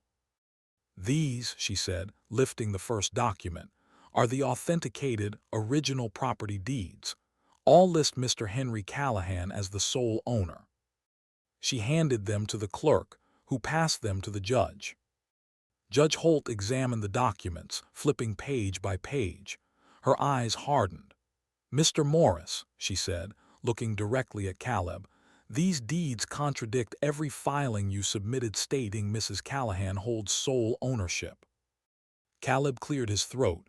"Your Honor, the transfers were pending." "Pending?" Judge Holt echoed sharply. "Pending filings require signatures. The ones in your submissions appear fabricated." For a moment Caleb said nothing, his jaw clenched, his posture stiffening. The mask he usually wore showed its first visible crack. Judge Holt continued, voice cold and unmoving. "These filings are rejected outright." Linda inhaled sharply, the sound breaking through the silence like a snapped twig. Her face drained of color. She seemed to fold inward, barely upright on the bench as the foundation of her plan disintegrated in front of her. Emily wasn't finished. "Your Honor," she said, lifting another folder, "we also have corroborating evidence that the forged transfers were part of a coordinated attempt to gain control of Mr. Callahan's assets. Emails between Mr. Morris and Mrs. Callahan detail a plan to establish incompetence, push contract signatures, and expedite ownership changes. Linda shook her head, whispering, "No, no," as though denial could rewind time. The judge read several lines from the printed emails, each one tightening the atmosphere in the courtroom. By the time she finished, Linda was shaking visibly. Under questioning, her collapse was immediate. When Judge Holt asked if she had signed certain documents without Henry's knowledge, her voice broke. "I didn't mean," Caleb said it was the only way. She choked on the words, hands trembling in her lap. "He told me it would all look legitimate." Caleb's stare snapped toward her, sharp, venomous. "Linda," he hissed under his breath, "keep your mouth shut." Then he made the mistake. He leaned closer to Henry's side of the courtroom and muttered, so low only 3 people heard him, "You don't walk away from this. I'll bury you before you embarrass me." Emily's head turned sharply. "Your Honor, I'd like that entered into the record." Caleb stiffened. "I did not." But Judge Holt held up her hand again, stern enough to cut him off mid-sentence. "Mr. Morris, another outburst or threat in this courtroom will result in immediate removal." The courtroom went silent. Emily then submitted a fresh set of pages, sworn witness statements Tom had helped gather, detailing system irregularities, unauthorized access logs, and discrepancies tied directly to Caleb's actions. Judge Holt read them carefully. When she looked up, there was no ambiguity left in her voice. "Given the forged documents, the emails submitted, and the irregular access outlined in these statements," she said, turning fully toward Caleb, "this court is scheduling an immediate disciplinary review of your conduct." Caleb's composure shattered. His shoulders sagged, his mouth opened with no argument strong enough to form. The certainty he carried into the courtroom evaporated. Beside him, Linda stared ahead with hollow eyes. She was no longer just afraid of losing assets.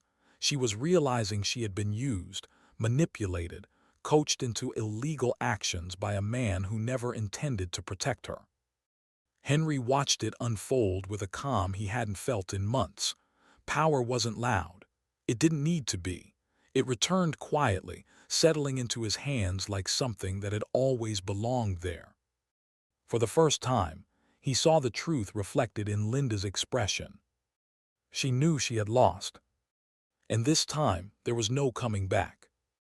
The courtroom felt different the next morning, charged, expectant, as if the air itself knew something irreversible was about to break open. Henry stepped inside with Emily at his side, his breathing steady, his shoulders squared. He was no longer walking into the unknown. He was walking toward the truth. Caleb sat at the petitioner's table, but the confidence he once wore like armor had thinned into something brittle. His tie was slightly crooked. His hands shifted restlessly.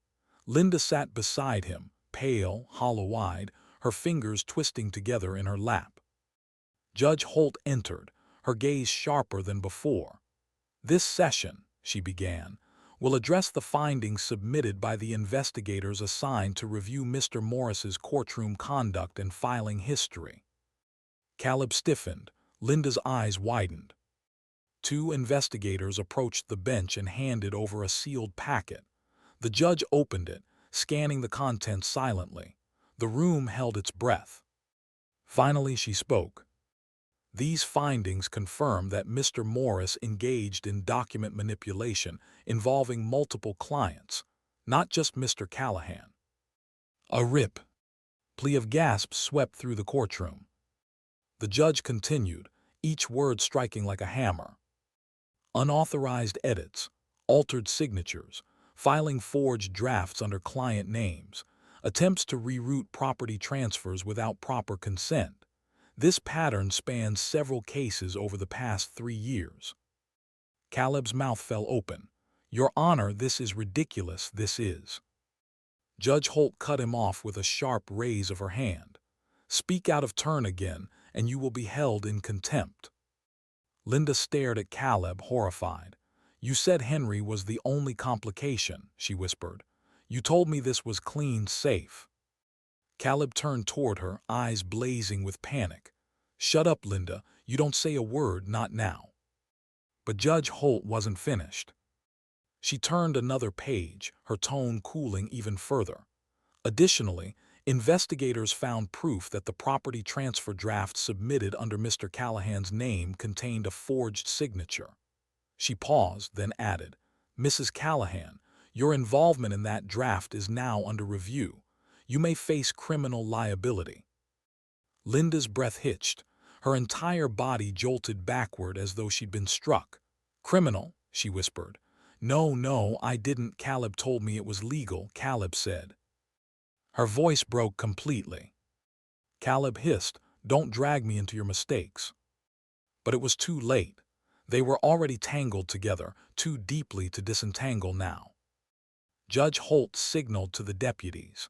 "Mr. Morris, you are to be removed from this courtroom. You will appear before the disciplinary board this afternoon." Caleb surged to his feet. "This is a misunderstanding. You don't put your hands on." But the deputies were already beside him, gripping his arms.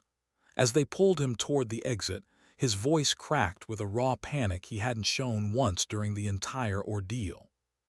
"Linda, don't let them do this. Say something." But Linda didn't move. She didn't even blink. The door shut behind him with a final, echoing thud. Silence fell heavy, stunned. Judge Holt looked down at the remaining parties. "As for the matter of asset ownership," she said, "the court finds no valid transfer of property. The documents submitted by Mr. Morris are null, void, and legally non-existent." Henry felt his heartbeat slow in his chest, the tension of months easing with each word. "Accordingly," the judge continued, "Mr. Henry Callahan retains full ownership of all listed assets." Linda collapsed into her chair, her hands flying to her face as sobs broke from deep inside her. It wasn't performative. It wasn't strategic. It was complete collapse. The moment she realized the plan she had banked her future on had evaporated in front of everyone. Her marriage was gone. Her reputation was destroyed. Her accomplice had abandoned her. And the law now stood firmly against her. Henry remained standing, steady and silent. He didn't gloat. He didn't look away. He simply existed in the truth, upright, grounded, fully vindicated. Judge Holt gathered her papers. "This court acknowledges Mr. Callahan's integrity and clarity of judgment throughout this process. Proceedings will continue to address remaining matters, but the primary allegations against him are fully dismissed." A sudden swirl of murmurs erupted across the courtroom. Spectators leaned to one another, whispering, speculating, marveling at the dramatic fall of two people who had believed they were orchestrating a flawless scheme. Some looked at Henry with admiration, others with sympathy, but all understood the gravity of what had just taken place. The entire narrative had flipped in an instant. Linda sobbed harder, her shoulders shaking uncontrollably. She reached out blindly toward the empty seat where Caleb had been moments earlier. Henry watched her quietly, without hatred. This was the moment the storm ended.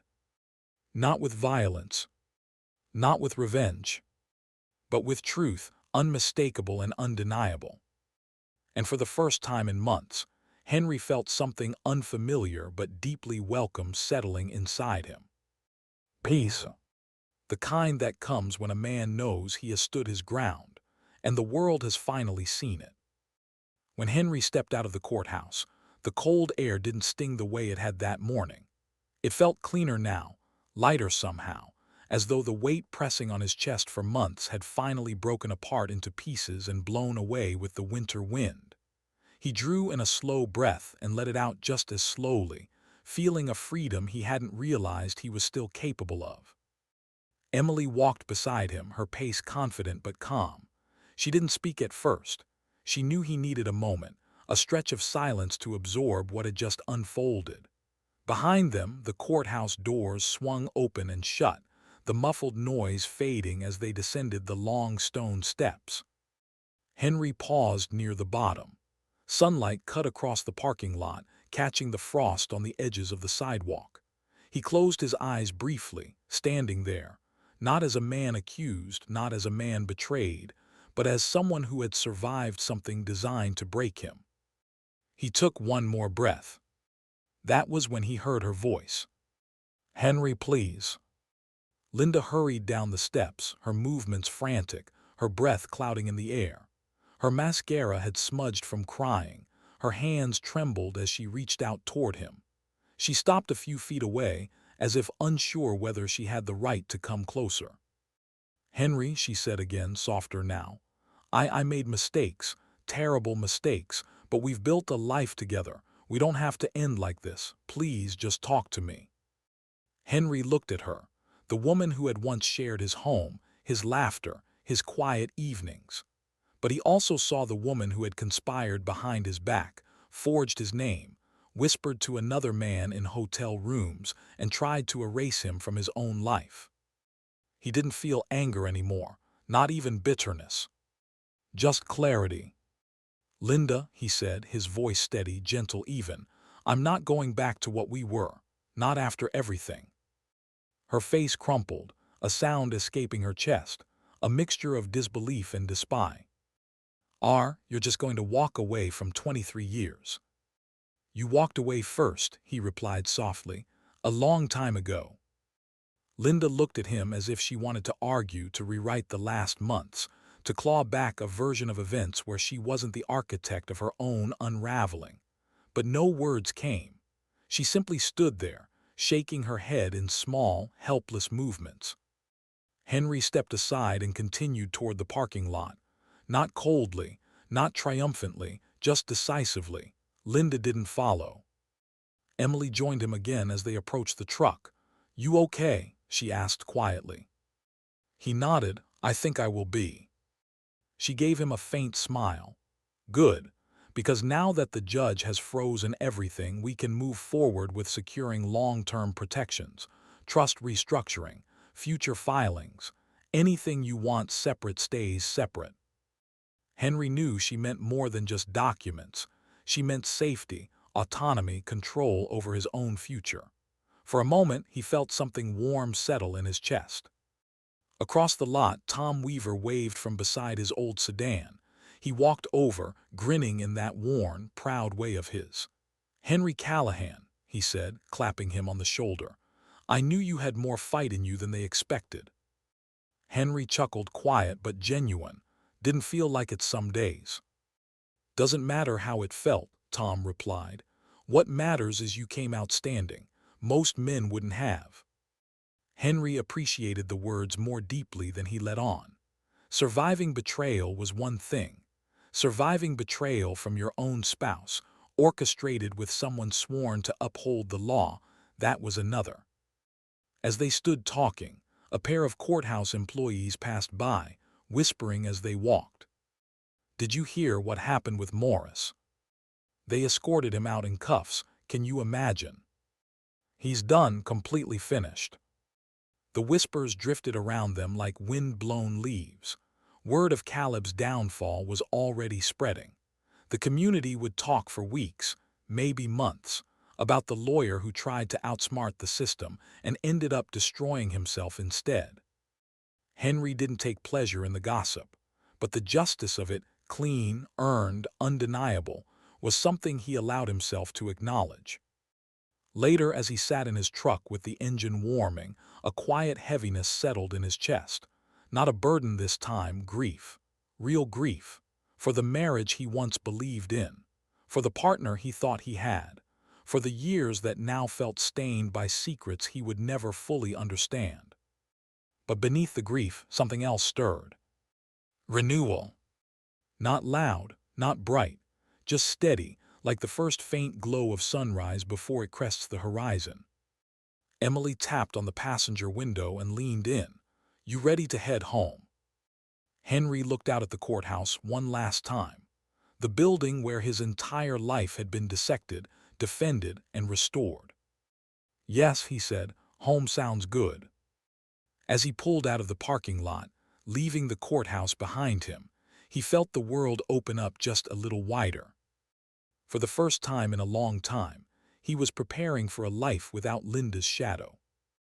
A life that finally belonged to him again.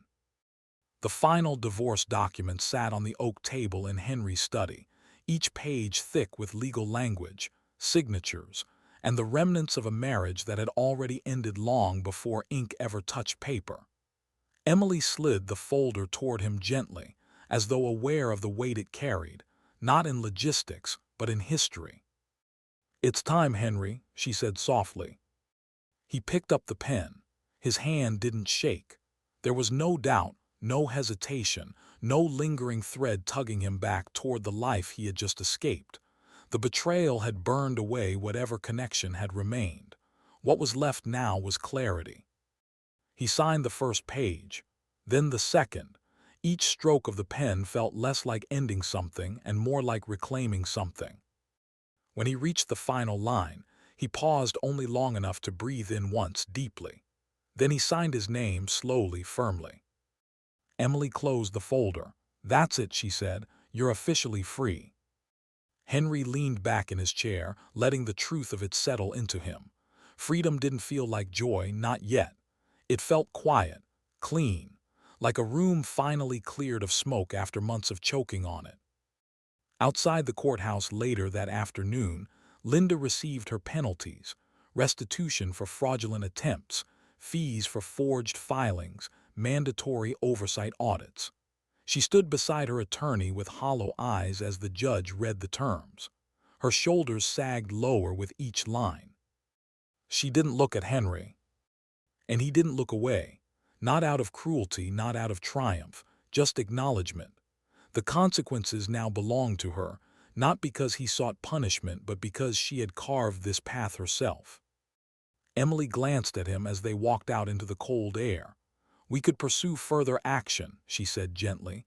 "Civil claims, damages, emotional distress. You'd win." Henry shook his head. "No," he said simply, "it's enough." She studied him, then nodded slowly. "Dignity is its own kind of justice." "It's the only kind I want," he murmured. He meant it. He had no desire to drag Linda deeper than her own choices already had. Revenge didn't interest him. Closure did. In the weeks that followed, Emily finalized long-term asset protections, trusts, wills, filings that insulated Henry from any future attempts to challenge his ownership or capacity. Each meeting with her felt like another board nailed down on the structure of a life he was rebuilding, piece by piece.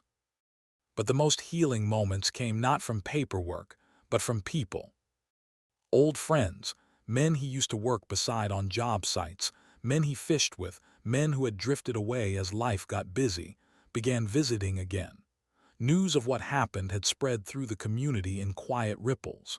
Nobody asked him to retell the story. Nobody pried. They simply showed up with coffee or beer or an extra set of hands for whatever project he was tinkering with. "You're a tough old bastard," one of them said with a laugh, slapping Henry's back.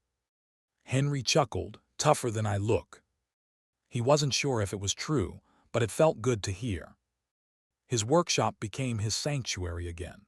The scent of sawdust returned to the air, settling into the corners like an old friend who'd missed him. Tools he hadn't touched in years found their way back into his hands. Wood shavings curled onto the floor as he cut and sanded and built without expectation or deadline. One morning, as he stood at the workbench smoothing the edge of a maple board, winter sunlight streamed through the workshop window. It landed across his hands, warm despite the cold air, illuminating the small dust particles drifting lazily in front of him. He paused, letting the moment settle. The light felt symbolic, an uncomplicated brightness breaking through months of shadows and secrets. A reminder that even at 72, clarity could still find him. Renewal could still reach him. He looked around the workshop, at the unfinished projects he now had the time and peace to complete, at the life stretching quietly ahead of him, one free of manipulation, free of doubt, free of the slow erosion Linda and Caleb had tried to inflict. For the first time in a long time, the future didn't feel like something closing in. It felt like something opening. Henry breathed in deeply, the scent of wood and winter air filling his lungs. He steadied the board beneath his hand, lifted his sander, and smiled, a small, real smile that reached his eyes. Independence didn't feel lonely. It felt like a second life, one he was finally ready to live. Winter settled over northern Virginia in a quiet, steady way, the kind of winter that didn't roar but whispered, reshaping the world in slow breaths of cold air and pale light. Henry felt himself changing in that same quiet way. Not dramatically, not suddenly, but steadily, like a man rediscovering the contours of a life he had almost forgotten belonged to him. His first step was practical, though deeply symbolic, reorganizing his estate plans. Emily sat across from him at her office conference table, flipping through pages with the assured calm of someone who knew exactly how to build long-term security.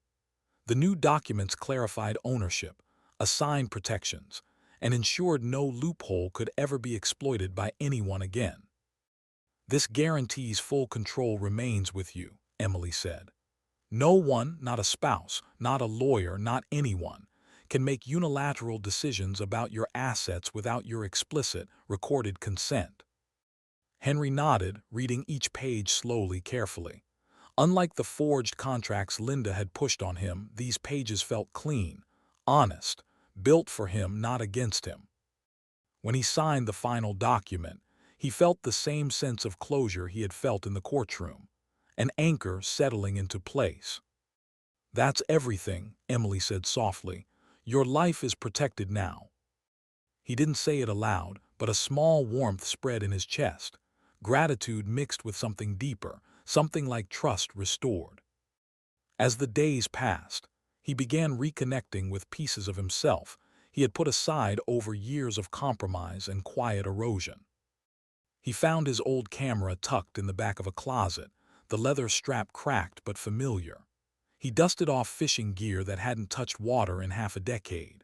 And most unexpectedly, he rediscovered the simple joy of walking, long walks through the woods bordering his property, where the cold air stung his cheeks and the earth beneath him felt solid again. With each step, each hobby revisited, each memory reclaimed, he felt another layer of Linda's influence fall away. He wasn't rushing into a new life. He was remembering the one he had built long before betrayal tried to dismantle it. Tom visited often, claiming he was just checking in, though Henry suspected he simply enjoyed the company, and the excuse to revisit an old project they had once talked about, but never finished. The truck. It sat in Henry's garage under a thick tarp, the old Ford he had dreamed of restoring but never found the time or energy for. When Tom pulled the tarp back, dust swirling in the winter sun, Henry felt a pang of nostalgia. The truck's faded paint and rusted bolts no longer looked like a burden. They looked like a beginning. "Thought we could start small," Tom said, patting the hood. "Maybe get her breathing again." They spent hours in the garage, the air filled with the clicks of ratchets, the low hum of heaters working against the cold, and the easy rhythm of two old friends falling back into a familiar cadence. There were no legal documents here, no tension, no shadows of betrayal, just tools, laughter, and the slow resurrection of something that had once brought him joy. And every time Henry saw the engine slowly coming back to life, he felt a reflection of his own restoration. Around mid-January, word reached him quietly, indirectly, that Linda had moved away. No forwarding address, no message, no explanation, just gone. There was no satisfaction in the news, no triumph, just a muted ache, a reminder of what could have been and what was lost long before the courts intervened. Shame had driven her away, and he felt no desire to follow her down that road. What surprised him was not her absence, but the gratitude he felt for the people who had stayed. Emily, fighting for him when he didn't know how to fight back. Tom, digging through courthouse archives when the truth hid in shadows. Friends from old job sites who showed up with coffee and conversation.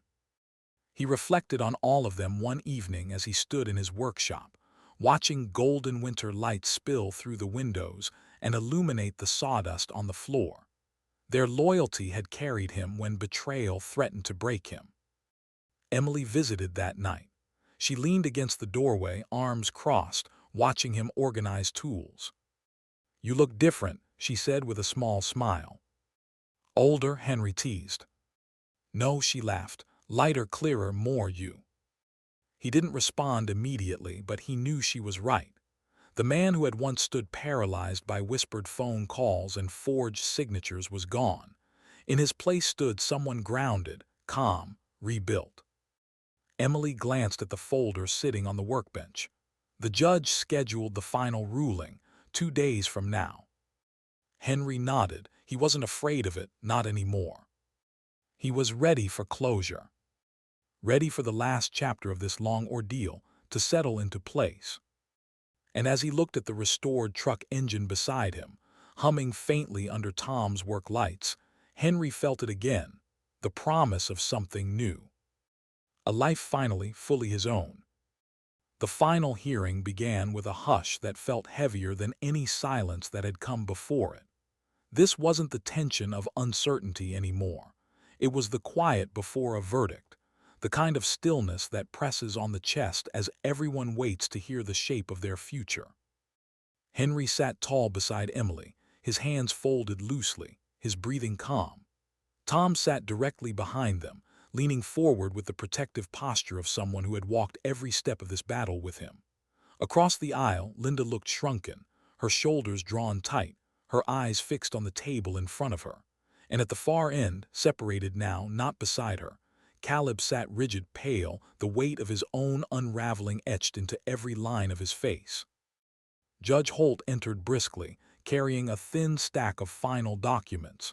She settled into her seat, adjusted her glasses, and began. After reviewing all filings, testimonies, documentary evidence, and investigative reports, this court is prepared to issue its final determination. The room didn't move, didn't breathe. Judge Holt lifted the first document. The property deeds, business assets, and financial accounts in question have been authenticated. All valid records show sole ownership belonging to Mr. Henry Callahan. Henry felt a quiet warmth rise in his chest, not triumph, but a steady, grounded relief. The attempted transfers submitted by Mr. Morris and Mrs. Callahan are invalid, the judge continued. They hold no legal authority. Accordingly, all assets remain legally and entirely in Mr. Callahan's name. Linda's head dropped, her hands curling into trembling fists. The last thread of her plan snapped in that moment, cleanly, finally. Judge Holt turned to the disciplinary notice. Her voice sharpened, each word precise. "Mr. Morris, the disciplinary board has reviewed the findings regarding your pattern of altered filings, forged drafts, and misuse of system access.